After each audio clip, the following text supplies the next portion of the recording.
Welcome everyone to the January 2022 edition of the Building Operators Association of Canada monthly webinar and meeting. I guess in Calgary here, we're enjoying very balmy +8 or 9 degrees this afternoon, so it's a beautiful thing. I know that there's a few other people listening in that it probably isn't as nice, and the few that it is a lot nicer. So there you go.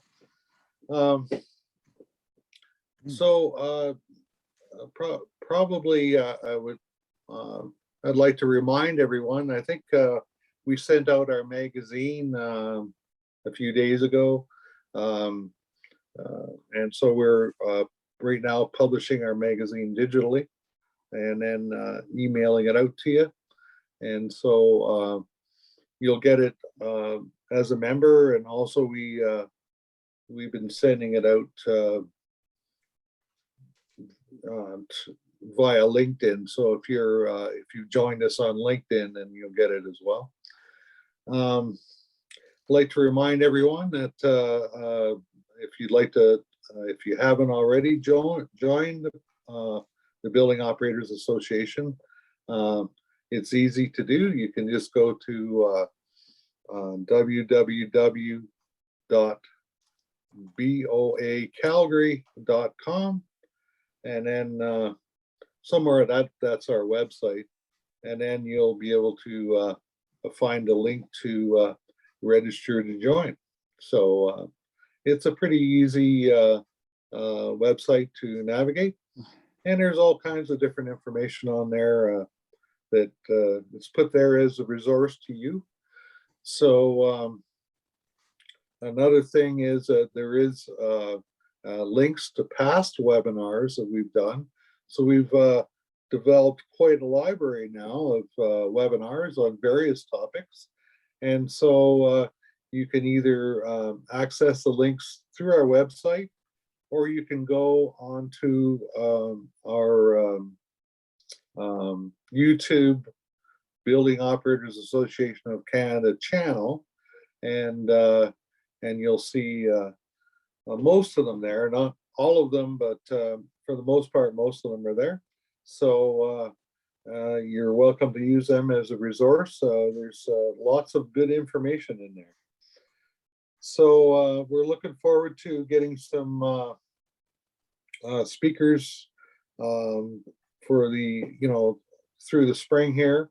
And so we're always looking for interesting people such as Erich to speak on various topics. And so if any of you know of anyone that would like to participate in a webinar, just have them contact Les Anderson or myself, and we'll see what we can do. So this month's topic, it's going to be a pretty interesting one. It's kind of one that's dear to my heart. So I'll just try to introduce Erich here. I got to pull up Erich's bio on my phone here because it's so long. I can't do the whole thing, buddy. Just no, I'm okay. Just I gotta love it though. Keep it short. It only took you like 20 seconds to send me this, and I went, wow. but anyway, when you're as old as I am. Yeah. You probably got, you may not know that Erich, I met, I don't know how many years ago it was I met you.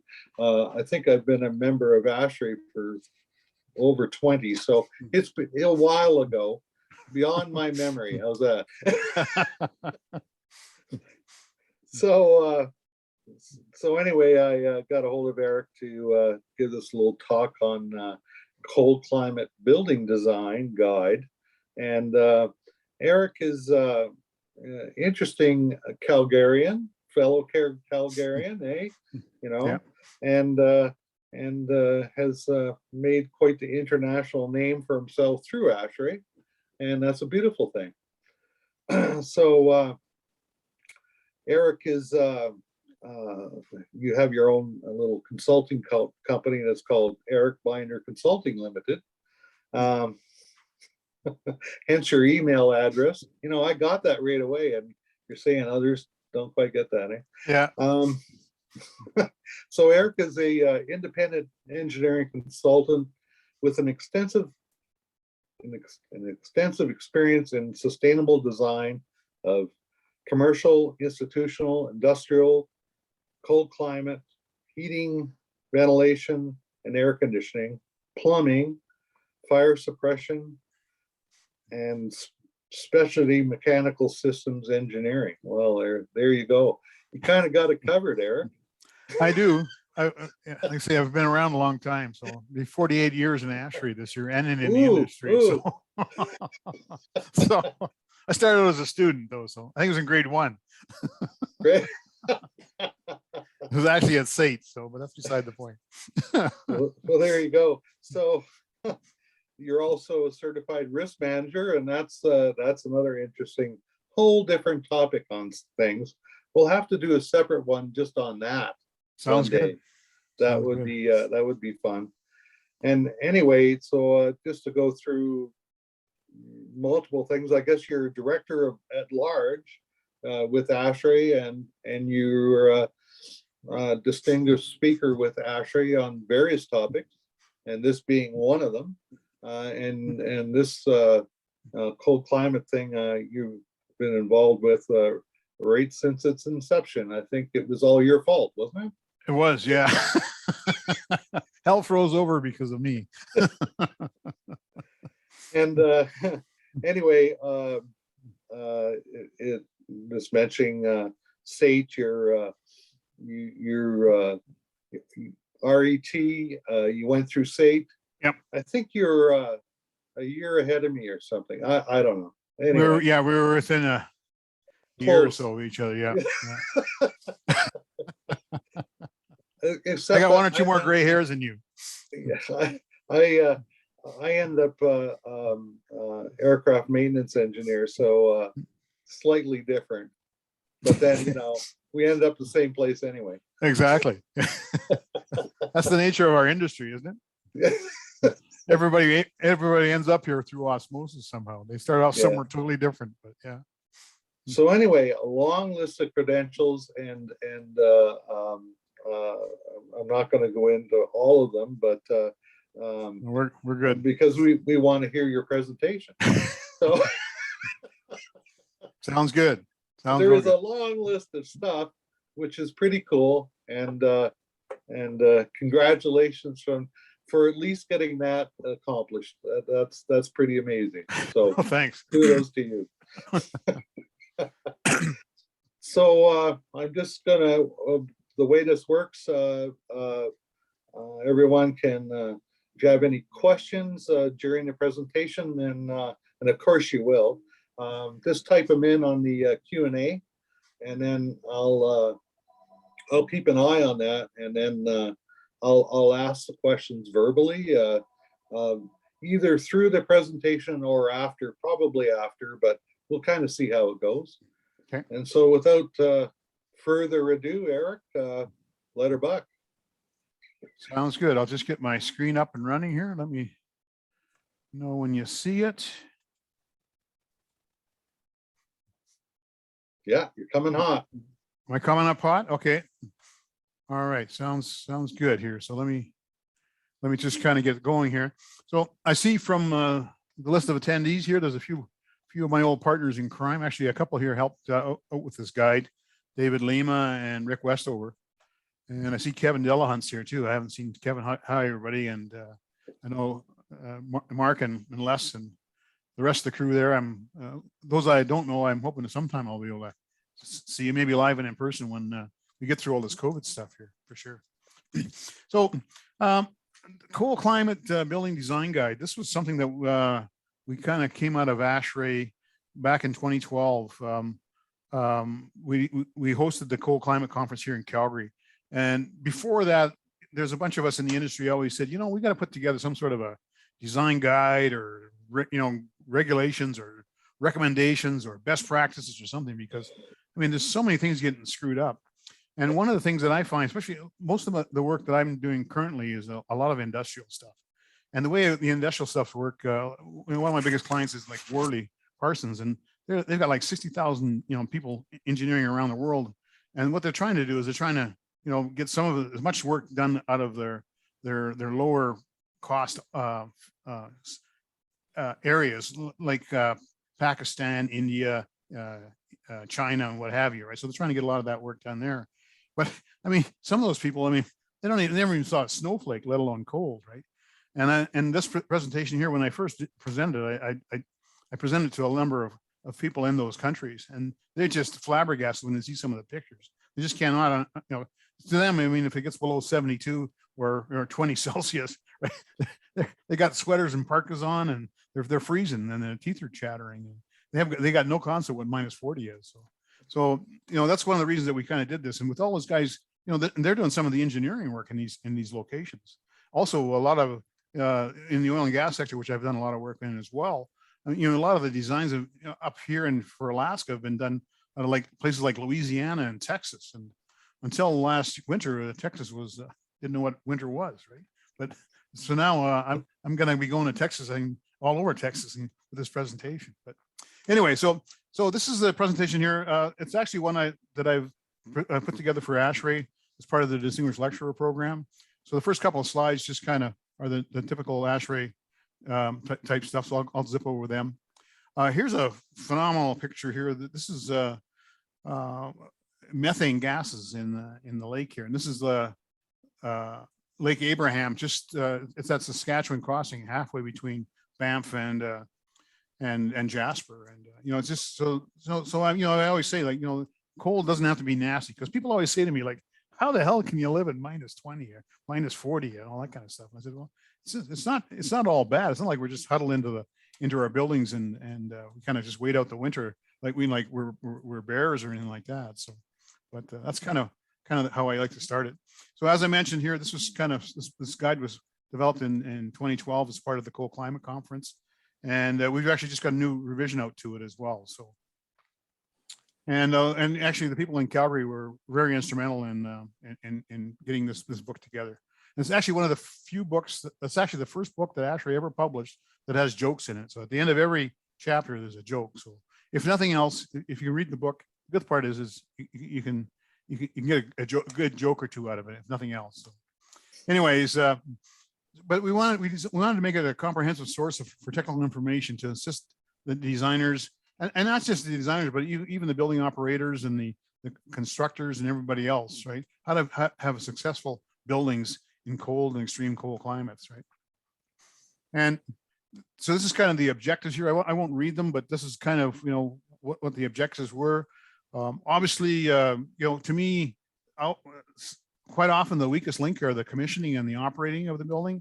And I'm not saying that because the operators are doing a bad job. I find most of the time, they don't have the resources or the knowledge given to them. The turnover was poor, or there was no turnover.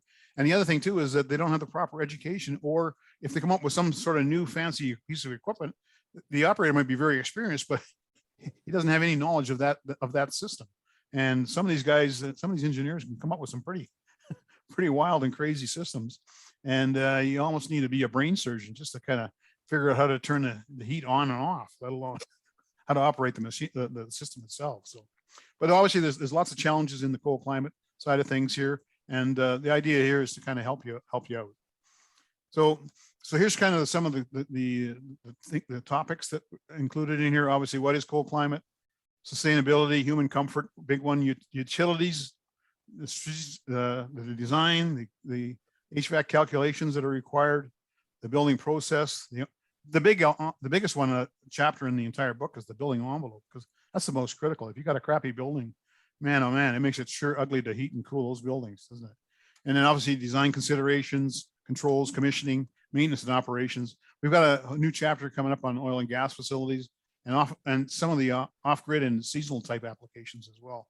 So those of you have cabins that are or do a lot of hiking in the backcountry and stuff, and use some of the remote cabins and stuff. If you're ever involved in designing any of those, we got some good tips and pointers for those. Now, obviously, cold climate. I mean, there's different ways of saying it. I mean, I always said my grandmother that's wintering in Florida and gets below 20 Celsius, and she's going to think it's cold. So that's a cold climate, right? So it all depends on where you're at. But obviously, we're talking some, that's kind of the climate zone 5 to 8 through Calgary, or through from ASHRAE. And the other thing too is that we've got a lot of severe and remote remote applications in this book as well. Now, this is a picture here that I've really I show this to a lot of people, like say from India and Pakistan and what have you, the warm climates, and they just can't believe it. This photograph was actually on the internet, and actually it's actually a video, and you can actually see them doing it. But it's actually it's a boiling hot cup of tea in the guy's cup, and he at -40, he kind of just takes the cup and just kind of wings it around, and the tea comes out and almost instantaneously freezes. So that's how that's how cold it is at -40. So now, obviously, the guide objectives, we want to make sure that we provide guidance and how to design, construct, commission, and operate the buildings, and make sure that they're durable, functional, maintainable is a big one. It's amazing how many buildings are built and you can't even get access to anything. Obviously, comfort's a big one, especially in the variable climate. Cost is always a tough one, especially when a lot of the remote locations, obviously, and energy efficiency and the resiliency is a big one. And resiliency, as we know, with all the climate changes that we're having now, resiliency is one of the biggest challenges going forward. So it's not just a guide, right? It provides aspects for all different kinds of things. I think we already talked about a lot of these. A lot of it is capital and life cycle costs. Because I mean, so many of the projects that I'm involved with, especially in the oil and gas sector, or these mega projects when I'm doing a mining project or something like that. I mean, they're talking about billions of dollars for the project, and they come across and they go the HVAC. They go, holy crap! The HVAC for this is $250 million, right? And they don't realize that it's $10 billion for the plant. $250 million in the scheme of things is not that much, right? So they're always trying to Jew things down, and that's where they're going to cut prices if the project doesn't come in. They tend to get into the HVAC side of it. And actually, for a lot of these facilities, redundancy is a big one because I've seen situations where the HVAC units failed and the process is down. The process is like $1 million or $2 million a day loss of revenue. So you got to really look at those kinds of things as well. So as we said, it's a design guide. It's not a how-to manual. For this reason, the manual focuses on why and rarely offers pat design recommendations or solutions, but it provides key lessons learned and things that you have to address, right? Things that you should be keep in mind when you're designing new buildings or looking to operate and maintain the new buildings as well. So obviously, to me, if you start off with a great building envelope, the rest of it is a lot easier, and that's a big part of it. And like I said, I'm not going to get too heavily into the building envelope portion of this presentation or that of the guide, but like I say, it's the largest chapter, and it's there for a reason. The other thing too is making sure you have the right building envelope, and I think most of us know about the fiasco in Vancouver where they had all the California design and all the condominiums over there, and I think it was back in the late in the early 2000s where they just about had to rip the walls off of every condo that was built within the last 5 years and replace them with a proper vapor barrier on the proper side and all that kind of stuff. They had a major fiasco. So when you don't get it right on the building envelope, it can really screw things up. And obviously the other thing with the building envelope too, I remember back, my first job out of high school, I worked construction for a year, and they usually tried to get all the construction out of the ground and kind of hoard it up for the winter and try to keep all the construction happening in the winter.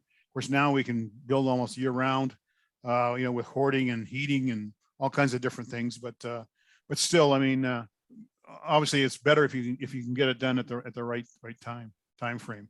I know one of my brothers was he was worked for Dominion Construction, and after he retired, they were building a new airport up in Fort McMurray, and they had planned to do this and this to in this order to get the airport done and constructed on time. And he sat down in 4 hours, saved them $1 million just by changing their construction program so that they had to do less outdoor construction in the wintertime. So it really makes a difference on how you do things.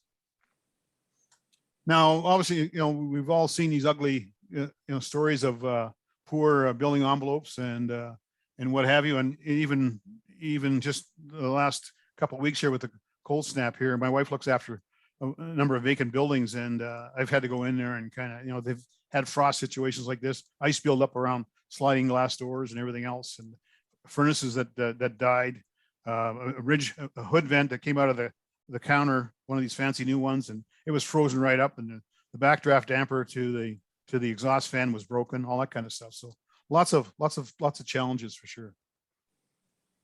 And the big one is human comfort. And this one here, this slide here is a couple of years old, but one thing we should update it with is actually the COVID. Like, I know Mark and I were talking before the presentation here, and how much, everybody keeps thinking, well, with COVID, let's put more and more fresh air in. But when it was this cold snap the last little while, you want to minimize that big time to save on the energy costs and even just comfort of the people, right? So that's the other thing as well. So it really makes a big difference here in how you handle all that. And it does give you some more information. And on the COVID side, if you haven't seen the ASHRAE site, they've got a really good site and lots of information on COVID, how to start up buildings when your people come back come back into the office, and how to start up schools and everything else. So lots of good information in there. And that's something that I think we're going to have to maybe incorporate into this guide a little bit better going forward. So, but for sure, the comfort of the people is a critical one. And the other one too, this one here is actually I'm just showing it because, on the construction side, when you're trying to build something, or even on the maintenance side, if you're up to your waist in snow, right, and you got to maintain something outside it, in cold weather, like we got to think about how are we going to do that? Where are you going to put the equipment? If it's going to be outside, like you got to make sure you get access to it, and still be able to, be relatively comfortable to do any maintenance and whatever you do with that piece of equipment. Obviously, I mean, I think we all try to reduce the amount of outside maintenance that you have to do during the wintertime, but for sure, I mean, it's still going to happen. Things are going to break down, and you got to get out there and have to fix it, or someone does anyways. Might not be you, but somebody's got to do that, and it's going to take a lot of time extra if they don't have the proper wherewithal to do that. The other one too is remote sites, and I mean, I've with the oil and gas facilities and a lot of the remote locations for oil and gas and some of the mining stuff, what we tend to do there is actually we try and construct as much as you can in a mod yard somewhere here like Edmonton or Calgary or somewhere in between. Take that and then ship it up to the site, whether it be Fort Mac or Grand Prairie or Whitehorse or beyond, right? And I was working on a project for Imperial Oil a couple of years back, and to have any construction done on site, just to be a grunt, like a laborer, it was $350 an hour to pay for them just to be a laborer, and $350 an hour, and that's just to get them there. Like that's not even to actually have them any work, because they got to have safety equipment done, all the safety stuff. They have to have all they got to fly them up there. You got to house them, get them the proper PPE, provide them with all the proper safety training and all that kind of stuff. And it can get really, really expensive. So this is one of the ways of doing that. But having said that, I mean, how do you get that to a remote location? Then you're talking about ice roads and helicopters and all kinds of different methods. So that, there again too, it really makes a makes a big difference. And the other thing too is that when you're out there too is what's the impacts of the equipment failure. So if you got some big honking piece of equipment up there and it dies, what do you do? I was involved with one where the transformer went in the middle of northern Saskatchewan, and had to fly a replacement one in by Sikorsky helicopter. I mean, that was not cheap. So you got to look at those kinds of situations. The initial one they took up on an ice road, but it failed in the summertime. So what do you do, right? Here's some good pictures on some various type ways of doing it. I know I've had to barge equipment up to through the Mackenzie, up through the mouth of the Mackenzie, and bring it back down into Yellowknife and into that area there, because we couldn't get it up some of those places on the ice road because it was too late. And obviously, if you push it too hard, you're going to be in the bottom right there. Right, we wait too late to do that. And lots of helicopters and airplanes and everything else. And I don't know how many people have ever flown up to the Arctic, but I remember last time I went up to Alaska, there was me, about 10 other people, and a whole whack of food in the back, right? And the seats, they kind of, if you got more passengers, you just kind of, add another row or two of seats, and they try and get as much cargo as they can on each flight, just because it's so expensive to get stuff up there. However they can do it, they'll try and get it up there. Obviously, another one too is the utilities, and one of the biggest issues in a lot of these small facilities, and actually a lot of the oil and gas facilities and mining facilities, they have their own power generation. They have to have their own utilities, right? And depending on the location, where you're going to get the utilities from, right? That's the other thing. Obviously, in Calgary and the lake, it's not too bad. You got grids, and we got natural gas piping systems, and the water and sewer and everything is pretty close, but that's not always the case. And I know Mark was telling me about one of the schools that he was working on recently, and it was in the middle of nowhere. And if you don't have the right people, that know the systems and all that kind of stuff, it can get pretty ugly pretty fast. And now, of course, everybody wants to go with these renewable options, right? Which is always great, but they don't always work that well. I remember a couple of years ago, I got a call from some architect from the Canadian government, and they wanted to build a new Arctic town, and they wanted to have no fuel oil, right? And I said, well, you're going to have a big mother battery system, but even if you have a big mother battery system, I said, you can use maybe solar for the five months of the year in the summer, but in the wintertime, you got nothing, 7 months of nothing. I said, you maybe have wind turbines, but I said, what happens when the wind turbine breaks down and it's 40 below and you're in the middle of nowhere? How are you going to get somebody up there to even have a look at it? And then not to mention if the batteries, I mean, if they freeze for whatever reason, then you're really hooped. So, you got to really look at kind of a combination of things, right? Now, obviously, the bottom left-hand picture there, if you can get some sort of a central system, that provides all the energy, that's probably the best way to go. Even in Calgary with like with the East Village, what they're doing down there. But, in a lot of the remote locations, that's probably one of the things you want to do for sure. And I know I did a lot of, yeah. I just wanted to mention here, Eric, while you're on the topic, do you remember that a few slides back, you had the kid standing in the snowbank? Yeah. Well, so it's my daughter. School I was just mentioning, they're actually tuned in right now and listening to us. So they've got a great solar grid on the roof of the gym. Mm-hmm. Unfortunately, there's 3 feet of snow on top of the panel. Well, that's the other thing, right? So, and actually, I was asked to provide a little support to a project in the Antarctic. It's actually they're drilling the oldest ice in the world, and they're taking every meter. They're taking samples of the ice and kind of seeing what the makeup is, right, and what lived during that time frame and everything else. And they were looking at alternative energy, because I think it was like from the shoreline in, it was like 1,000 kilometers into the site. So, so if you use fuel oil, you got to get that, in 1,000 kilometers. That's a long way to fly it in and all that kind of stuff. So they were looking for alternatives. They actually had solar panels that went straight up and down, and it didn't matter where the sun was. They would catch some sun at all times. But obviously, but they did the drilling during the summer. But the hard part was that they wanted to keep that stuff there year round. So even in the wintertime, they wanted to find a place to somehow to store it, keep it fairly warm so that it didn't get, really, really ugly cold. And it was quite a challenge. So lots of fun things happening there. They're still working on it. So it's kind of interesting. So the other thing too, obviously, is remote sites is, you got to bring water in and sewage and all that kind of stuff. And how do you do that? And how big is the water tank? Like how easy is it to refill that tank? Right? Can you just bring a truck in and go from there, or is that tank got to last you for the winter season or that type of thing, right?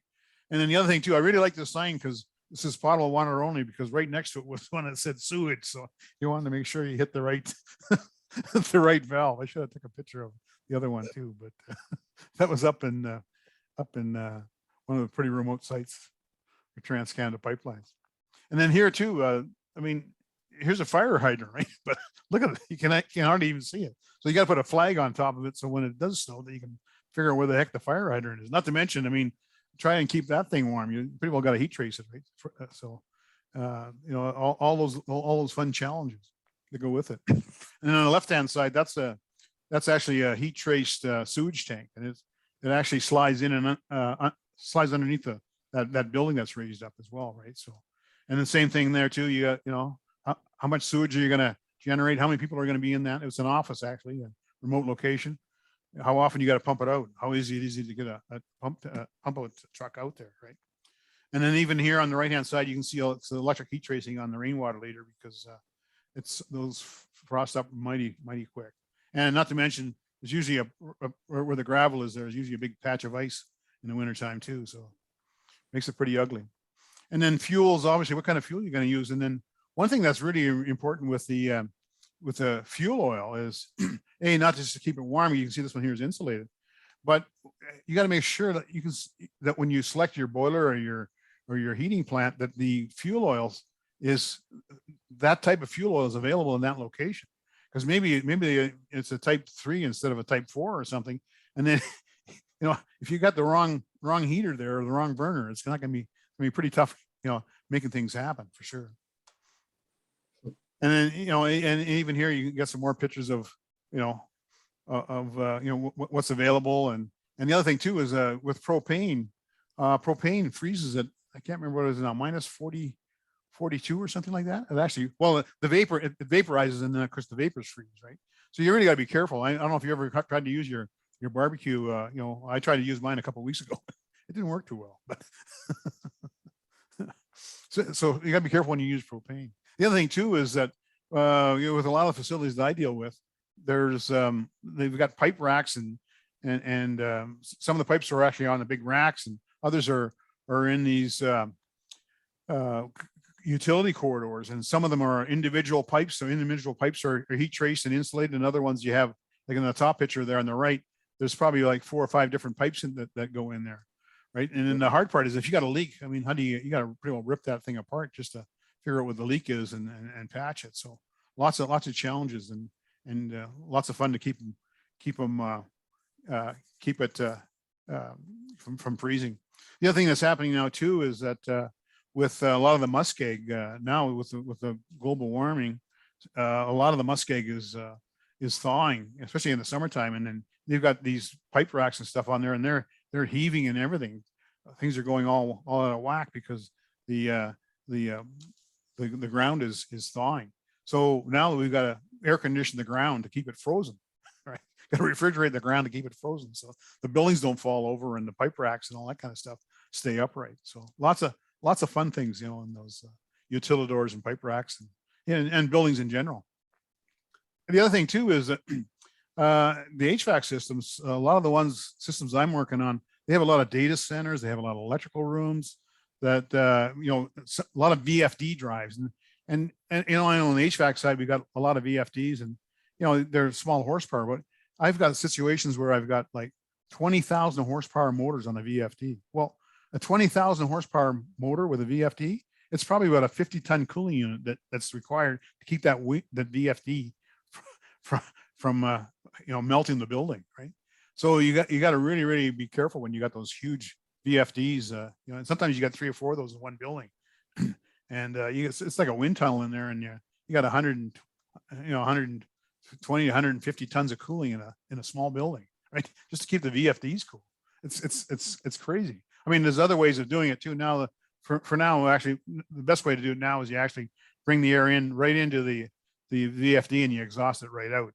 But at 40 below, I mean, there's got to be a better way of doing that too, right?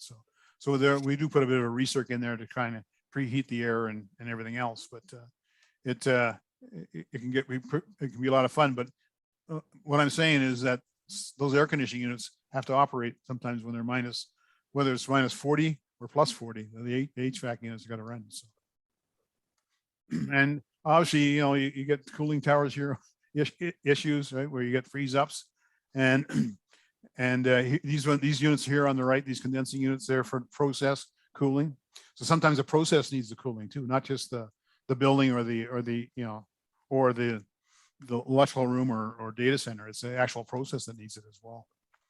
And actually, interesting enough, on the heating side, I've actually used process waste heat to heat the buildings, everything from oil to steam, condensate, obviously, whatever you can find, you can use it to heat the buildings. In some cases, we actually heated the whole plant. Right? Now, obviously, too, the other thing you're trying to do is you're trying to get a reliable, balanced system. And Mark and I are on the same page on this. Make it simple, right? Because you get some of these guys and they get it in their head that it's got to have all these bells and whistles and everything else. And sometimes you need a bells and a whistle, especially some of the industrial stuff. If the process is down, you got to shut the ventilation down, or if there's a fire and that kind of a thing. Okay, but you want to keep it as simple as possible so the guys are operating it. And usually, if you're operating the building, usually if something's wrong with the HVAC, there's other issues too. So you want to spend as little time as possible on the HVAC. You want to get whatever the other problem is, right? And in a lot of the industrial facilities I work with, they're all concerned about keeping the process running, because the process is what's making all the revenue for the company, right? The HVAC, they just, it's secondary, right? Unless of course it's keeping the process from running. But so obviously, so simple is better, especially on remote locations. And you got to design your system for the guys that are going to be operating. If it's a caretaker somewhere in the middle of nowhere at some school, or is it a plant operator that's got a phenomenal background on HVAC, different story, right? But you got to design it to. Who's going to operate it? Right? Now, obviously, the design calculations are often quite critical. You got to make sure you size everything, and you got to size it for startup, shutdown too. And sometimes you got to have a hard shutdown, depending on if it's a process or whatever. You got to size it for that as well, and then a restart up as well. And a lot of the oil and gas facilities, chemical facilities, you got to start it up when it's hazardous gases around, all that kind of a thing. Is there have to be a purge cycle, all that kind of thing. You got to keep all that in mind. So really, really, really critical. Now here's an interesting one here on the design side. This is I think minus 18. You've got 11,886 CFM going into that unit, and by the time you heat it up to your maybe your 90 degrees Fahrenheit supply temperature, the air, look at the air, the volume of the air has increased by about 20%, right? Or 15% anyway. And that's that maybe for a small furnace or something like that, it's not too critical. But I've worked on facilities in the industrial side where we have had to, have 100,000 CFM units. I had one within there, 10 makeup air units, 100,000 CFM each going into one building. I mean, we almost blew the doors off the walls off the building because we overpressurized it so much, right? So you got to really look at those kinds of things too. So those are, don't look at just the equipment and that type of thing, but look at the actual process or the air and how that works. And pressurization is another critical one. Actually, I have another presentation on pressurization that I'm doing it next week for a group down in Washington State. But you got to really watch that kind of stuff. And some of these buildings, you've got to put a massive pressure relief dampers on them, or even pressure intake dampers, so you don't suck in the walls. I've seen that happen as well too. And a makeup air unit failed for a big once through gas turbine generator, and it was like another 500,000 CFM, and we sucked the walls in because there wasn't enough fresh air. The makeup air units shut down, but the boilers kept going. Now, obviously, things you got to look at too is the elevation that you're at, and the temperatures outside as well. So really makes a big difference. And some of the people that that design from warmer climates, they don't understand that, or even like sea level types. You get, like I say, I've had a lot of fixed a lot of designs that were done on Louisiana and Texas, where sea level, and it never gets rarely gets cold, right? And they're designing for Alaska and for the Arctic, right? And you just going like, hey guys, I says, just because you build it down there with no building, we have buildings here, and we got to keep them warm, right? We got to keep them from freezing up too. So lots of challenges. And obviously, the other thing that I find, and most people can't believe, is that you get a place like Winnipeg, right? It's 40 degrees Celsius in July, minus 40 in January, right? So the temperature swings are huge, right? And in between, sometimes you're, in one day, even like in Calgary here, like, what was it today? 9 degrees, and it was minus 28 just a couple of days ago. I mean, the swings are huge. You got to make sure that you aren't, simultaneously heating and cooling. So that's always one I find a lot of issues with, is that you and then you got, they're hammering on, hammering off, all that kind of stuff. You got to really be careful. Make sure you got a good deadband. And then the other thing too is, the long hours in the summer and and no hours in the winter of sunlight. I remember going up to the Arctic. It was December 15th, and they wanted me to go up there and replace the air conditioning. I go, what the hell you want to replace the air conditioning for? So says, well, it's the end of the budget year, and we still got money, and we got to buy an HVAC unit because it crapped out in the control room. And I went up there, and I think had to go outside to kind of get all the information off the unit. And the only time I had any kind of quasi light was from like about 11:30 in the morning till about 12:30. So I had like about an hour to go out there and kind of take my measurements and all that kind of stuff. So it was pretty ugly. So, and obviously, if you can use free cooling whenever you can, it really helps, especially in the cold climates. Energy efficiency wherever you can get it is a bonus, but often a challenge. And and something, going back to the complicated controls. I've been in situations. It's probably actually a couple slides down the way. I'll hold off until I get to there, but for sure, the other thing too is the humidification or lack thereof. People don't realize that when you get 20, 30, 40 below, the relative humidity is like zero, right? So it's quite a challenge to try and humidify areas and not get frost and mold and all the other issues that come along with it. So always a real challenge. So. And then the other thing too here is the type of equipment selection. I mean, you got to make sure you got the right equipment for the job, right? And here's a pretty ugly situation here. This is actually a makeup air unit. See the doors open, it's full of snow inside.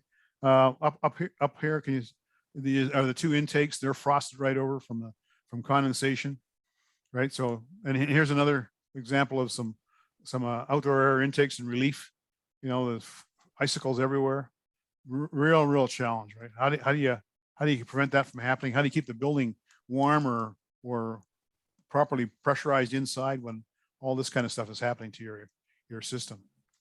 Right. And here's another one here too. Look at the ice built up on that, right? So it's always a challenge, and obviously heat recovery is very critical. A lot of the facilities that I do on the industrial side, especially hazardous spaces, they need 6 air changes per hour, right, for these buildings, continuous year round. And some of the buildings are like the size of McMahon Stadium. So, I mean, wherever you can use heat recovery, big plus. Because I mean, the amount of the amount of heat you require just to kind of keep it from freezing up on the inside, very critical, right? And so you can use any kind of waste heat recovery. It's big bonus. So, and a lot of these places actually, if you look at hazardous gas locations, so you got like sour gas or some of these other methane type gases and stuff. In those buildings, when you need 6 air changes, you're allowed to mix the air, right? But you have to have proper gas detection. If you have proper gas detection, whenever it sniffs at a certain, they call it LEL, which is the lower explosive limit. Whenever it hits there, then you got to have full ventilation. But if you do that kind of a thing, it'll help you reduce the amount of air changes, probably by at least a half, which really saves a lot of heating. Obviously here too is the, what type of hoods should you have? Where are they, where should they be located? Here, obviously you can see the hoarfrost on this one here, on this outside air intake, it clogs the filter, and depending on if there's a fan on the inside of it, it could suck it right in. I think I got a picture here later on of doing that too. And here's a situation here where they got a cooling tower, and it was actually, this one's in Ontario, and just right next, just off the number one highway, up near Kappa's Casing, and that the all that mist was going across the Trans-Canada Highway, causing a fog, and lots of accidents and that kind of thing. So how do you deal with that? How do you mitigate that so you don't have those issues? And and the fog was just not just the mist from the visibility, but also just the icing of the road. And here's some other good pictures of this one. Here's up from Alaska. So obviously your outdoor intakes, if you have lower velocity, you're going to have less issues drawing snow in, right? So typically, I think we normally sell around in Calgary area, we usually design for 500 feet per minute, but in a lot of places up in the north part, in the Arctic, it's more like 350 feet per minute. So that's pretty slow, right? So things like that is what you got to kind of look at, right? And how do you keep the rain, snow, and in a lot of cases dust out too? Because I know up in Fort McMurray, I mean, with the sand, after they've got all the oil out of the sand, it's just really light and it flies all over the place. Gets into everything. It's almost like going to the beach and it ends up in your shorts too, even though you don't even go and lay on it like you do in Mexico, like less. So what are some of the options for intake hoods? So here's one here. You can see here they've got the 90-degree elbow on it, and it's an extension down, right? And that kind of seems to work. And there's some pros and some cons to that. I'm not going to get into it too much. And there's another one here. This one here is actually this is actually a wire mesh bird screen, and it's weighted so that if hoarfrost forms, the weight comes down and this thing slams down to the bottom here, knocks the hoarfrost off and goes back up again. And in the meantime, if it is hoarfrost, the cold air can still get around it, and it's not going to affect the air supply inside the building. Here's another one here. This one's our friends from Alaska's design. They bring air from both sides, right? And the snow drops down into the bottom here, and then the air goes up and in. So that's called an Arctic T. So that's another option for if you're struggling with freeze ups in your outdoor air intakes. Now here's another one here. Like this is the inside of the air handling unit. Look at the snow inside there.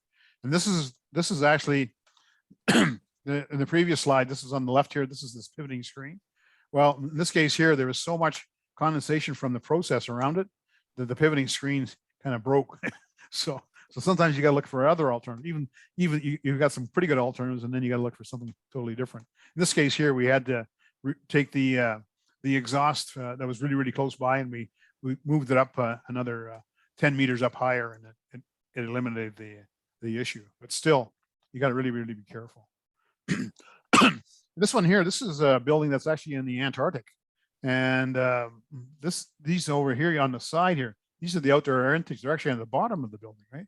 And it kind of sheltered by the building itself, so less chance of sucking in snow and ice and whatever else. So there's different ways of doing it, and depending on the situation and where you're at, it can really help by just kind of looking at these different options. The other thing too is the obviously in cold climates, this is totally foreign to most people that are from the southern climates or warmer climates, is having preheat coils, right? And then the same thing with the summer and winter filter situation, because in the summer you catch the filters first, the dust first, right? And then it goes through you probably don't need the heaters, but it'll go through the cooling coil as well, right? But in the wintertime, you take the filter out, put a filter in and after the coil, and that way you don't get any frost, or the chance of getting hoarfrost and stuff is minimal. So, but this is something that a lot of people just didn't have a clue about. And sometimes even if you order a unit and sometimes I do projects in different parts of the world, and they're trying to buy equipment from somewhere local, and they wonder what the heck's going on. So pretty interesting.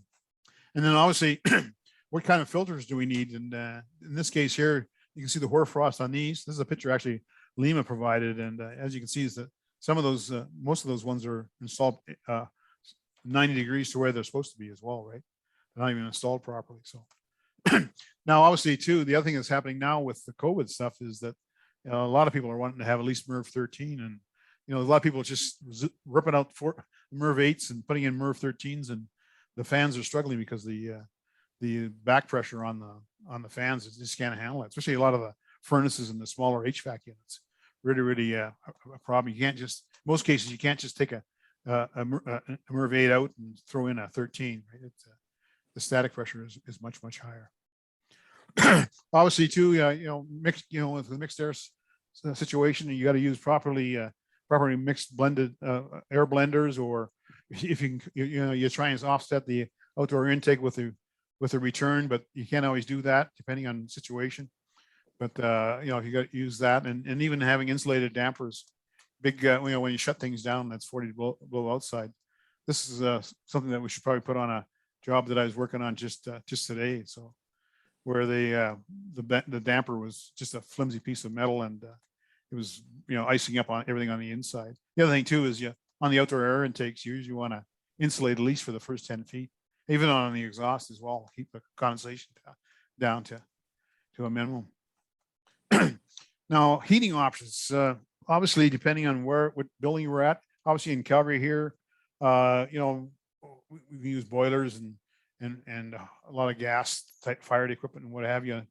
A lot of the situations that I deal with, depending on where you're at, obviously glycol on any kind of outdoor air system as well is one of the big one. And then these electric heaters. Now, a lot of the facilities that I do industrial work, they use electric heat for the entire plant because they have to build a huge power plant anyways. So saying, well, we got all this excess electricity, we're going to use it to heat, like the process for process heat and also for the HVAC system. Now, but the situations where I was telling you earlier, where you got 6 air changes of cold air coming in at minus 40, these type of heaters, they only have about a 30 to 35 Celsius temperature rise, right? So if you're bringing in air at minus 40 Celsius, you're only going to get to like 5. If you're lucky, you might get to 0, but very rarely. So, if it's a gas-fired heater or a glycol heater, you can get that 100-degree temperature rise Fahrenheit-wise, or 40 or 50 C, no problem. But when you've got these these electric heaters with these kind of heating coils, they aren't very good for makeup air if you want to try and heat them. So really critical on the type of heaters that you use. And obviously, there's some safety concerns. This one here in the middle that's a plumbing unit that's totally frozen right over. This one here, there was an exhaust fan, a supply fan on the other side of this hood, and this is what happened after it got hoarfrost on it, right? Just sucked it right in. So it's not just the air quality and everything else, but it's even the damage it does to the equipment. And obviously here, there's some concerns here with this is a furnace outlet from a house. See the condensation out here building up. Actually, I've got a picture of one I just took the other day, and this condensation was up about 3 feet. Luckily, this was 4 feet up, but still, it was pretty amazing. And then you start getting issues with snow on the roof and everything else. It makes it pretty ugly. On the control side, this is something that was written. I ended up writing down on a piece of equipment one time because the guy didn't know how to operate it, and there was no drawings or anything else. So I just said, okay, we're going to write it on a unit, and that way you know where it is, right? So the controls sometimes, the easier or the simpler, the better. And if the people that are operating can't understand how it works, it makes it pretty awkward. So the most important thing is to let them know how it operates, especially if you're designing it, right? And if you're the operator, talk to the guys that designed it and make sure that you know how to operate it before they turn it over. Here's a situation of the controls on the freestat. Obviously, sometimes I've seen it where they've actually installed them incorrectly, right? So all the liquid is down at the bottom here and not working at all. So, and then also too, one freestat covers about 20 square feet of coil. So just things like that, making sure it's installed properly. And I think Mark was saying earlier this week, there was some freestat issues at some of the sites with minus 28 here this past week, or even more than that. And with more people trying to get more outdoor air in some of these buildings, it's a struggle as well. Now, obviously, there's different startup strategies that you should have. You might want to do a kind of a recirc in the morning when you're first starting up a system, that type of a thing. A lot of the buildings that I get involved with there's startup strategies for the hazardous spaces as well, because you've got hazardous gases and hazardous chemicals and everything else. And I remember doing one project where we had to have natural gas was the only thing around there to heat the building, and the building was an explosion proof building. And so we had to put one heck of a purge cycle on that. We fired it up. We purged the building. We purged the unit first, then we purged the building before we turned any kind of heat on. So it was quite an elaborate setup, but the building inspector improved it, and then it's been working for about 10 years now. So I think we're okay. No explosions, so we're good. So always a challenge for sure. Now I'm sure you guys know about the outdoor resets and the humidity set point controls. How you got to kind of adjust them for the different cold weather situations. I won't get into it too much more than that, but there's more information in the guide. So obviously control status and strategies is critical, depending on your system, the location, and everything else, and local conditions. And when you're commissioning these buildings and controls, it's pretty well a 1-year commissioning system, because you got to almost every season you have to operate it and commission it and tweak it to make sure that it operates ideally for those the 4 different seasons. And the biggest thing with commissioning is do it. I've seen situations where the guy said, yeah, it's been all commissioned. I get a phone call the next day and it says, the makeup air unit is not providing any makeup air for this boiler room. I go out there and the electricity wasn't even hooked up to the motor, yet it was commissioned. I'm going come on, guys, just do your work if you're gonna. So, and I've seen situations where another situation was a critical building. We had redundant air conditioning. They had both units running, and it couldn't keep up to the cooling load in the building. Same thing. I jump on a plane. I fly up there. I said, well, see this motor here? Turn it around so the fan's blowing the proper way. That's all it was, right? So it's just, the commissioning is not, yeah, it's working. Check, move on. Is it working properly? That's the big one, right? So commissioning is a big one. The other thing too is that retro commission. So if I'm doing a modification 5 years down the road and I add a piece of equipment or I modify, the HVAC unit somehow or another, recommission it. Don't just say, okay, it's good to go, right? Recommission the system. So some of the other additions, we're getting towards the end here now. So some of the other additions that we got to the newer chapters, we got a residential chapter, which is critical. More information on operation and maintenance, seasonal off-grids information, cold climate construction, lots of more case studies and reference and guides. So as soon as this is available, I'll send you the information, and it's a really good reference. And then I'm not going to get into it too much, but residential obviously deals with a lot of the ASHRAE standards and the latest and greatest information from them. And then here's some more pictures of some the good, the bad, the ugly, and mostly bad and ugly. But here's a situation here where I see way too often in a lot of the facilities I work in. They got these portable propane heaters trying to keep a building warm, right? And you got all these flexible ducts running all over the place. And I just was involved with one building here where they had to put in temporary heat for this huge process building last winter, and it cost them $1 million in heat and propane and just the overall cost to install it just temporarily, $1 million. I said, well, I think you could probably put in a permanent system for less than $1 million. But anyway, so sometimes it really helps to make sure that we do things properly. And then here's some more ugly pictures as well. Here's some HVAC units underneath the building. Snow's piled up. How do you get in there to service that? How do you, and even the ductwork and stuff, you have to go in there and do any kind of balancing and stuff. Ugly. And on the left-hand side, that's actually a hood, an intake hood above an apron, a door, or the apron above a door. So everything's kind of blocked up pretty good there. So, and some more ugly pictures here, icicles and all kinds of snow and stuff on top of the units. And this is a situation here where this is an access platform to the HVAC unit. So, and this was the one here where we had to take the exhaust from the process and raise it up because it was dumping right into this area here. And you see it's just kind of like an ice field. Right? So, and obviously there's lots of stuff on seasonal off-grid stuff. And this is my buddy Don Blacklock, and he's got a cabin and he's been off-grid for probably about 10 years now, and he wants to stay there. So he does have a beer fridge, though. Right, Lima. Anyway, so that's kind of the conclusion. There's a lot of information there, I think, in a short period of time, but I'd be glad to take any questions and see what other discussions we can have. Your good buddy Kevin Dullahant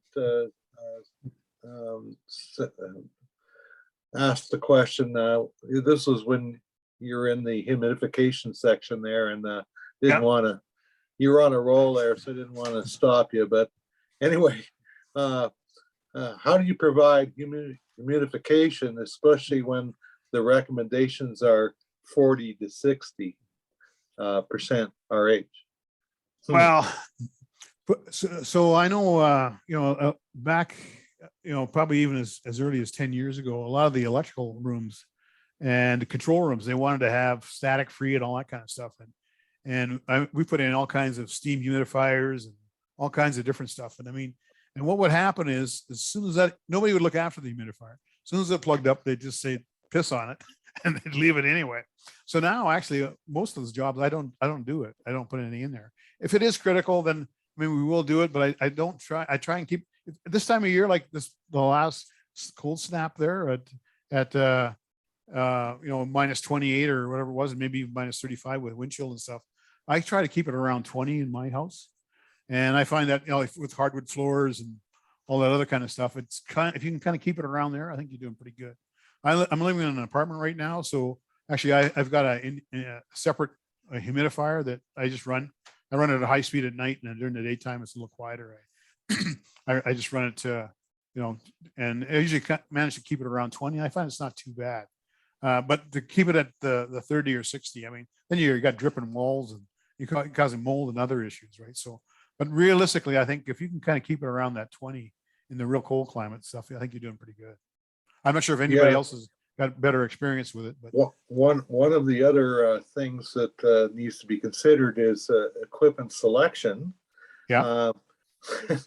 And I shouldn't even mention it, but humidifiers that use replaceable bottles are not appropriate when you're up north, and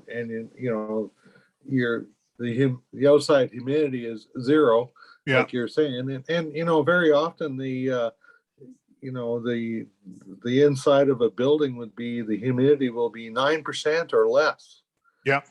Without some humidity, and at 9%, it's not very healthy for the occupants. So you got to come up with something. So what I've found that works not too bad is without mentioning any names, but the good old boys down in Quebec seem to have it figured out.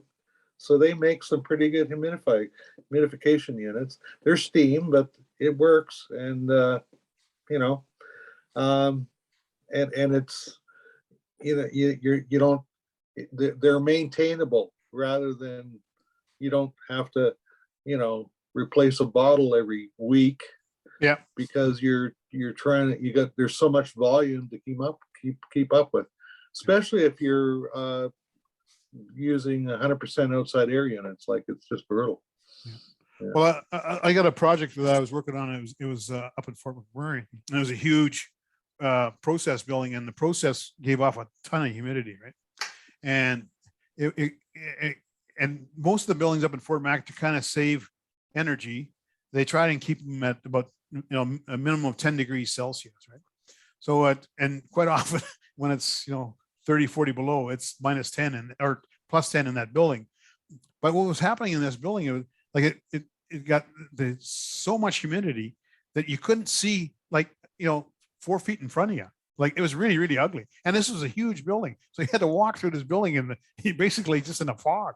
So what we did actually is we said, look at temporarily, like, we're going to do a permanent fix, but temporarily, get the building temperature up to 20 Celsius.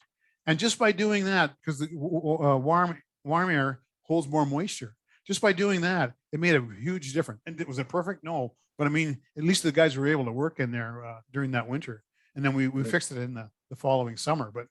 But sometimes it's just a simple thing like that kind of can get you by. Right? So I've got a couple more questions here for you.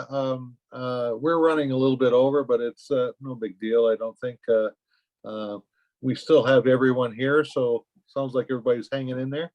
So so this question is from Victor Grant, and he's saying, it seems I run into many mechanical rooms without adequate heating for extended cold snaps. What would you suggest other than a plug-in electrical heater supplement the installed heating systems? And he's talking about mechanical rooms, and I can relate to this, absolutely. Especially when you're bringing in, you got all the boilers are humping. And the combustion air, yeah. For sure. Yeah. So that's I've seen a lot of pipes freeze in boiler rooms, man. It's unbelievable. Oh, definitely, for sure. I know when many years ago when I did a lot of commercial type stuff, quite often they just have like a big huge duct come in, like a combustion air duct, and there's no heat or anything. It just kind of, they had I call the old Eskimo boot. I know Eskimo is a bad word these days, but you kind of had a shield around it. Like, so you brought it down to about the 12 inch or 18-inch level, and you had a big shield around it. You get the air to kind of come down and then back up again, right? Now, what I did there is actually I put a glycol heater on the top of it, right, and blew the warm air down, and it really, so you kind of preheated the air as it came in, the combustion air. It helped a little bit. So I had that on some of my designs and some retrofits. So that might be the option. If you can get it as close as possible to where it's coming into the building, really, really, really helps. And I'm not sure if that's where the cold air is coming from, the combustion air, or whether it's somewhere else that you're talking about, or maybe there's no heat in the room at all. Yeah, maybe there's no heat at all. Yeah, exactly. Yeah. I've seen that too. Yeah. In that case, yeah. But I always find if you get the heat closest to the source where it's cold, it's the most effective, right? It's funny you mentioned it on the Eskimo thing. The Eskimo boot, yeah. On the intake years ago, when I was a pup, what we used to do was we would have 1 or 2 unit heaters ducted over beside the combustion air duct. Yeah. So that it was blowing down into the trap and mix. And yep. In really cold weather, that would be the only way that we could keep the combustion air open. That's yep. That's how severe that gets. But and on modern designs, new buildings, I've seen just recently, they don't do any of that, and everything is right there. All you got to do is utilize it. You know what I mean? Like, yep. But just because the guy who designed it has never been, never experienced that before, and it's old schools from the 50s had that. You know what I mean? That was standard equipment. Yeah. Well, I remember, I think one of the biggest things with the engineering now is, when I was young, I was lucky. I started out with a company called UMA Engineering, and they're a bunch of farmers, right? And so they said, okay, your job, like, not just to do the HVAC design, like you're going to go and get the work. So they were like the city engineers for a lot of towns, right? They're the town engineers. So we have to go to the town council meetings once a month, see what's happening. Oh, we want a, RCMP building, or we want a new arena, or, we want to do an addition to the library or whatever. So you come back and you try and put a proposal together, and you hopefully get the work, and they got the budget. They say, yeah, go for it. And then if it's mostly an HVAC project, you're the manager, man. This project is yours, right? You gotta, you get the electrical and architectural and whatever else is required, but you're the leader. And then you go and you design it, and then you're there for the construction, and then you can go back afterwards and get the shit for all the screw ups you made, right? So I mean, we really learned. But nowadays, like especially for some of the big projects I'm working on, like they give you a little okay, here's the information. You got to have it done by then time, and then that's it. You never see it again. You don't go to site to see if you screwed up, or maybe your portion is great, but the electrical guy didn't understand what you're doing and didn't have the right voltage, or who knows what, right? But I mean, if you can do the full loop, it really helps when you can get somebody to do that. Really see it from cradle to grave. Yeah, I don't. When you mention, even on retrofits, you're up north, and you get the equipment, and you realize wrong voltage, and it's like, oh man. So then transformers, and the fun begins. So I'll get to the next question here. Kyle is asking, when you get further up north, do you find more steam tracing or fluid tracing rather than electrical heat tracing? Being that electrical heat tracing produces less duty, it may cause problems. Less duty. Anyway, yeah. So what have you seen out there? I've seen both. The thing with glycol is that you got to have the glycol available in a lot of locations, especially like a lot of the oil and gas facilities and the like, and some of the remote stuff. If they don't have a glycol boiler, then electricity is by far, I think, number one. But glycol, I've used it and it's worked out quite well, right? Obviously, you got to make sure the installation is properly. You got a lot of little fittings and everything else that go with it, right? So the installation is critical, especially if you've got. I've been on some big projects where we've had like huge pipelines, like you got like 24-inch pipes and 48-inch pipes, and then you got glycol tubing around it, and then you got a connection. You got to line up the flanges, and you got to line up the tubing and everything else too. So it can be a little more intricate to install. Obviously, cheaper to operate, depending on if you got the glycol available, right? But it can be pretty tricky for sure, because you got all these little tubes running everywhere, and you got all these little connections and little fittings, and then you got to insulate it in between, the flanges and stuff as well, and keep it so that they can actually take it apart if they ever have to take that section of pipe out. And there's some pipes, like some of the pipes, like with the oil sands, some of the bitumen, it's so corrosive that they actually have to put coatings on the inside of the pipe, and they actually take the pipe and actually rotate it like 90 degrees, like once or twice a year, to kind of get an even corrosion on the pipe. So if you got to do that on a regular basis, I mean, you want to make sure that if any of the heat tracing is simple to get on and off. Well, one thing that comes to mind is over at the airport here, ramp heating. So they have ramp heating, and it's I would say it's not that sophisticated, but it does have its challenges for sure. And anyway, the startups are always interesting because there's always problems. But when you have stuff buried in the slab, it's if there is a problem. Probably the funniest one I've had. I did a under slab heating in a big shop, like a workshop and stuff, a maintenance shop, and the guys, so we put the stuff in, and everybody loved it at first, and all of a sudden I get a phone call, says, "Eric, something's wrong here." And I go, "What?" Says, "You got to dance whenever you want to walk on it because it's too hot." I couldn't figure out what was going on. So anyways, because I went down there, and this was in Brooks, I had to go down there and I checked it all out, and boiler's working, everything seems to be working fine. And then I found out that it was a 4-way control valve, and they'd installed it backwards. So all the heat was going into the floor. So it wasn't mixing. It was all the hot stuff. It was like 120 degrees. The guys were, I mean, it was okay if you're on a little coaster thing, right? Underneath one of those big rigs or something, but to walk on it was not fun. So sometimes it's just something that simple, right? As well, right? So it's not to be the whole system. An excellent point. That's the quickest way to destroy a slab is overheat it. Well, exactly. But, so Kevin Back is asking, when you said you sometimes have no humidity due to problems supplying the humidity. Uh-oh. So Do you we have a don't problem? add, Yeah. well, And then with sinus and nose bleeding plus sore throats.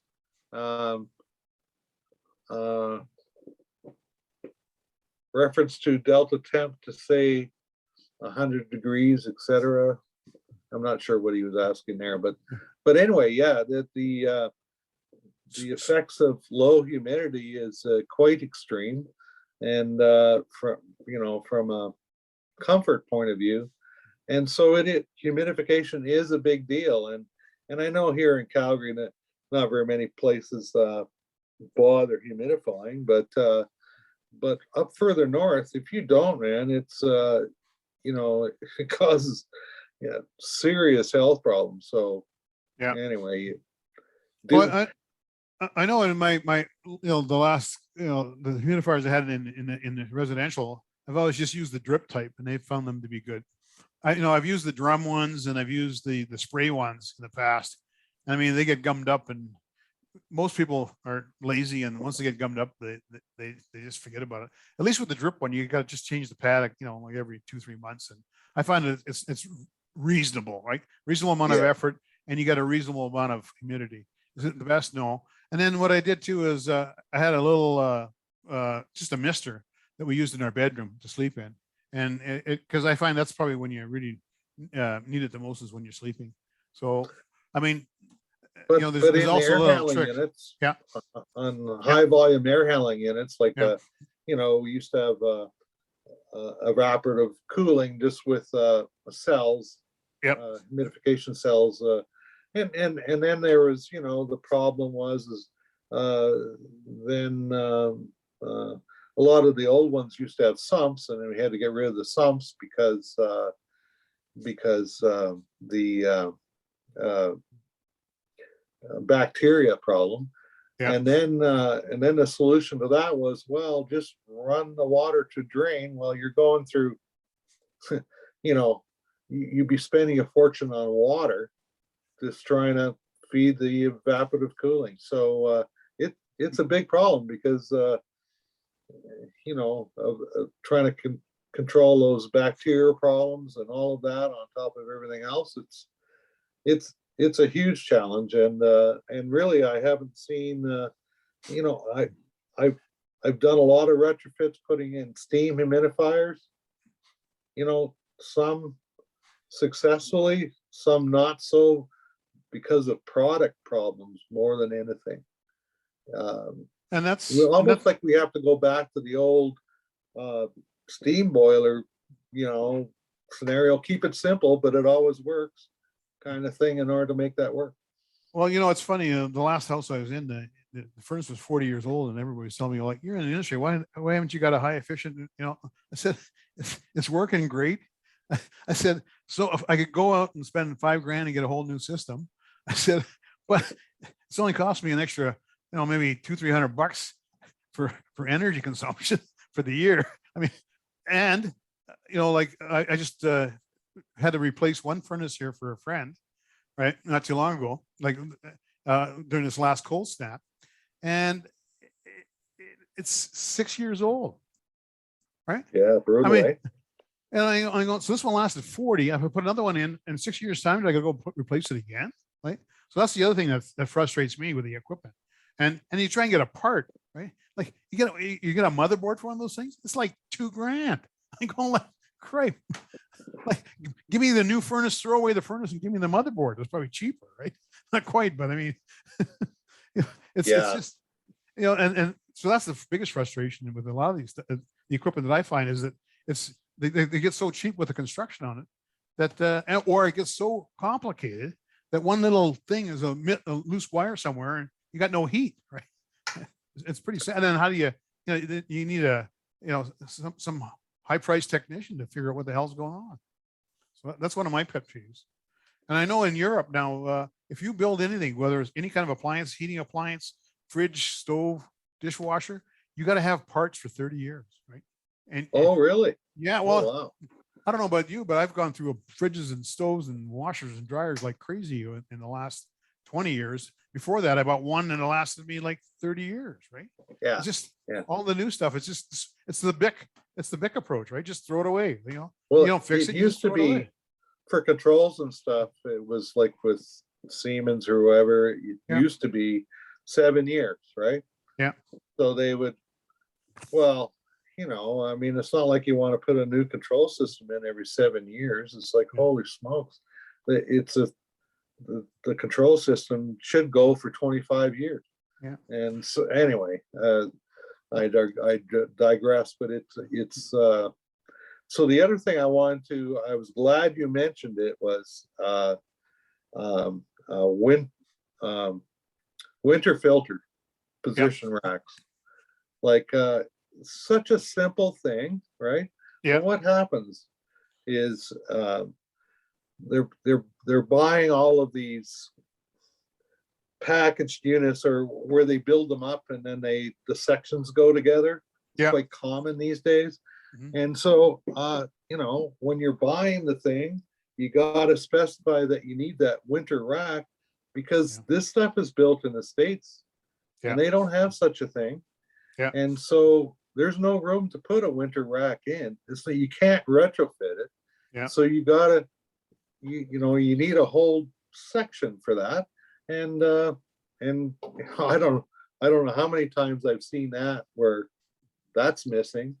It's actually an exception to see them. And so, there's just something wrong when the equipment gets specified, or the value engineering part of it happens. It's I don't know how it happens, but it's like I'm always trying to figure out how to retrofit filters behind the coil, and it's ugly. Yeah.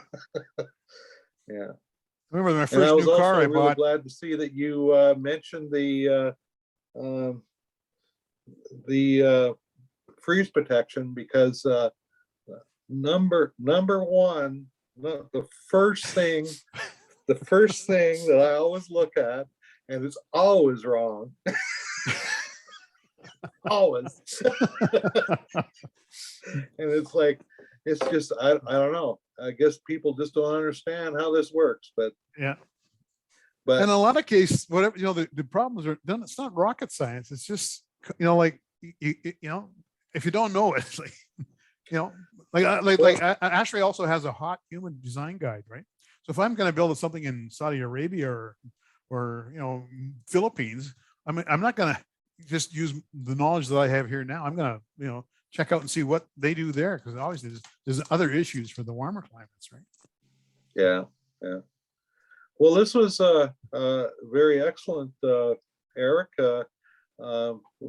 We still have a few people hanging in there. Oh, still got 12. So hey,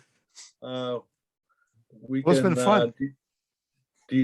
I just wondered if Les has any questions for you, or as long as you don't mind running on a little bit longer. I mean, I don't care. I don't really have any questions, but I'm just, I made comments because we were talking about the envelopes, and we didn't talk about envelopes. And I was reminded of what happened in 2017 with design at the Sapphire Apartments in London, where those envelope caught on fire and it just could not be put out, even though the building was sprinklered.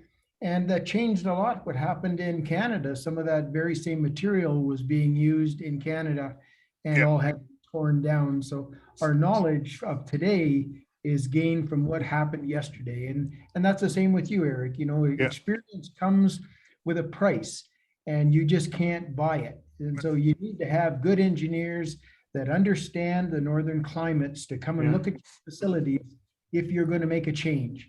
Experience says a lot. A young fellow that's just out of school, he's got a lot of knowledge, but it's not got value because it hasn't been tested by the fire yet. So if you're going to make a change, because your building is not satisfactory, go find somebody that is competent, well-educated, and knowledgeable, and source them out for the right solution, the right time. Yeah. Just an aside to that Sapphire fire. I'm not sure if you guys know, but they have like a air space in them. It's like a tubes, and they were running up the building. If they would have installed sideways, it wouldn't have burnt quite as quick. But because it was up, all the hot air rushed up the inside of it, and of course it was plastic, right? So it just melted it all really, really quick. But it would have kind of reduced the spread or the time, anyways, and maybe had a chance to get more people out. But it was something as simple as that. It was an energy efficient building. It was sought after in design. Yeah. But it wasn't the right design. Yeah, that's exactly. Well, fire protection too, we should probably mention, one of the most, common things that happens in cold weather, anywhere is the sprinkler in the front entrance always freezes. Yeah. And it's like, really? And there's various ways of getting around it. But all too often now, and on designs, we've had to go in and retrofit the building so that the sprinklers don't freeze, or have had to retrofit it after the sprinklers froze. Yeah. And it's just we don't seem to learn much. Well, and there's age-old solutions, like dry systems or glycol, Yeah. or even heat tracing. What's wrong with that, right? So, but Well, in the city of Calgary, they kind of are, poo-pooing the glycol stuff, and for maybe I'm not sure why, but it's just kind of something that's happened over the last few years, and it's created a challenge where you can't put the glycol in anymore to meet code. So what do you do? Yeah. So it's and I'm not sure if they've done that from an environmental reason or what the reason was, but well, it probably was, and that's usually what happens. Sometimes, so I did risk management for like 20 years, right? Okay. But I did a lot of it because of my mechanical systems background and stuff, and ventilation and all that kind of stuff. So, but I mean, I got dragged into all kinds of stuff, and I usually found that whenever something went wrong, it wasn't one thing, right? It was more than one thing, and nobody thought about that, right? It's or they only looked after, okay, my part of this puzzle, right, which is the building, right, is good, right? Or I'm going to make this change, but it shouldn't affect anything else, right? But they don't bother to check with everybody else and see what what could be the problem, right? So Kevin's sending you kudos. He must have liked your presentation. Well, I appreciate everybody's time and camaraderie. This has been a fun time. I really appreciate it. Yeah, no, and I especially like your the end there, the end of the polar bear. It's always a good thing when you see him going that way. Yeah, exactly. I've been the other way around. and to be sure, they're not scared of anything. Absolutely not. They don't give a shit. They're the king of the castle, and that's all there is to it. Well, Mark, I think I told you the time I was up at Ray Point many years ago, and we were in a helicopter, and we got out of the helicopter for a bit. We came back, and the bell of the helicopter was ripped off. The bear was inside the helicopter eating our lunch. So really, that's interesting. Yeah. In Ray Point, no less. Yeah. In Ray Point, yeah. Yeah. So not much further north than that. I think that's pretty close to the North Pole. I think that's about the furthest north I got. Yeah. Well, I made it a little bit further than that, but it's close enough. How's that? Yeah. Chilly Willy in January, I know that, and dark. Yeah. Yeah. For Oh sure. well, those are fun times. I apprenticed in the high Arctic, so I learned everything, how to do everything with quickly, efficiently, And you had to use your imagination and with no resources. Yeah. That's true, right? And that's what I've always said is that when you do these, like what you got to understand what you need and how easy is it to get there. Do you have to replace it or top it up or whatever? Because I mean, It might seem great when you're here in Calgary, but if you're out in the middle of nowhere, man, oh man, yeah. So got to make sure you've got that. And like I say, a lot of the designs I have are a lot of redundancy, right, included into them, right? So if something goes down, then we can, another unit fires up, or another system can, be adjusted to provide support until everything's fixed, right? You got to really look at that. Yeah. So David Lima just made the comment that propylene glycol is used everywhere, not ethylene glycol anymore. It's not used yet. But what people don't realize with propylene glycol is that the thermal characteristics of propylene are a little bit different than ethylene. So on the design, you got to take that into account when you're. Oh, for sure. Yeah. You gotta increase your heating and your boiler heating by at least another 10 or 15%. And that's without altitude and everything else that goes into place. So. Yeah. So when sizing coils. Yeah. Anyway, just saying. Yeah. Another very common mistake. Very common mistake. And Casey, was good to hear from Casey. Casey says, thanks for the presentation. Summer will be on Thursday this year. Looking forward to it. Well, isn't that something? Must be nice. I think up balmy. Well, thank you very much, Eric. It was a pleasure as always. We'll have to get together one day for when all this COVID mess is over and have another giggle. I absolutely appreciate your humor and your toque jokes on the. I get it, but probably most people when you show that one, they don't know what. Some of them they call it a head sock. So I just want to call that a head sock, and I'm going head sock. What are you talking about, head sock? Or beanie? No, it's a toque. They don't know what a toque is. Yeah, they've never seen a toque. Or a snow cap. A snow cap. Yeah. Well, I want to do a quick advertisement here. So ASHRAE is hosting a cold climate design conference in Alaska in March of 2023. So a year and a bit. And so I'm inviting everybody to come on. It's going to be 3 days in Anchorage and 3 days in Fairbanks. And the Fairbanks portion is going to be the extreme cold portion. So you can take either part of it, but I encourage you to come. The other thing too is that you're gonna get a free beanie, as they call them up in Alaska, but I suggest that we call them toques. So everybody goes is gonna get a toque. So, but so you're not doing this in the winter, I hope. March.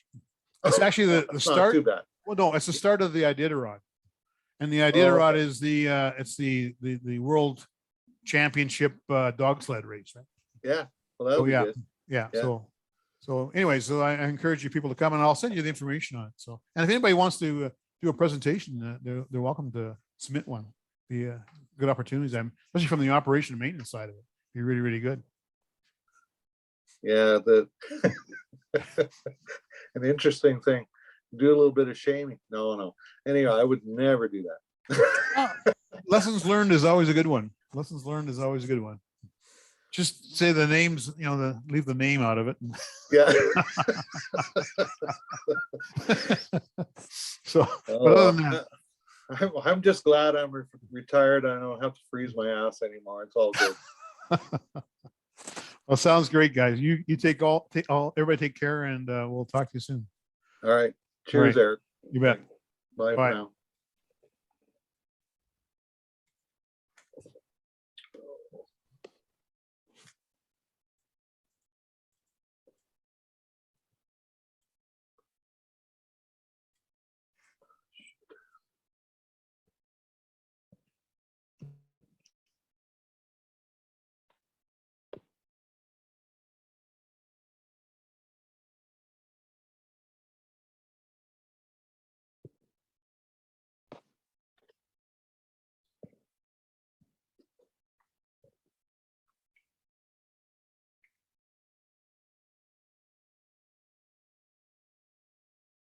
Oh, Louis is still here. Holy shit, Louis. I'm glad you made it to the end.